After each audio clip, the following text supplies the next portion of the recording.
In this video, I will be showing you how to fix Firefox issues with Microsoft Copilot. Let's get started. Currently, I am on the Microsoft Copilot website.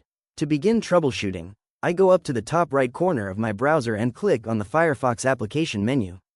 From this drop-down list, I click on Add-ons and Themes. This opens up a new tab for the Add-ons Manager. On the left side menu, I click on Extensions. I'll take a quick look through the extensions I have installed here to ensure nothing is interfering. Next, I click on Plugins in the left menu to quickly check my active plugins as well. Since everything looks fine here, I click on the Microsoft Copilot tab to go back. Now, I need to clear my browser history and cache. I go back to the top right corner and click the Firefox menu icon again. This time, I scroll down and click on Settings. In the Settings tab, I look at the left sidebar and click on Privacy and Security. I scroll down this page until I find the History section. Here, I click on the Clear History button. A new window pops up for clearing browsing data and cookies. I click the drop-down menu next to the word When, and I select everything to ensure I completely clear out the problematic data.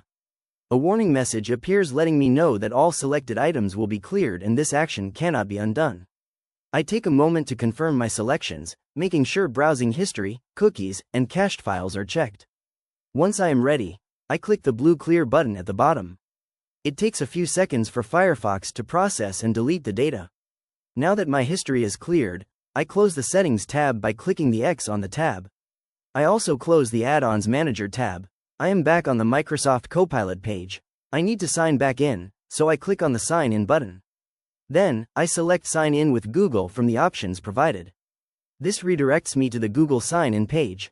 My email is already entered, so I just click Next. I click on the Password field, enter my password, and then click Next again. We wait a moment while it authenticates and redirects me back to the Microsoft Copilot dashboard. And there we go, I am now successfully signed back in and the issues should be resolved. If you found this walkthrough helpful, please consider liking the video and subscribing for more quick tips and tutorials.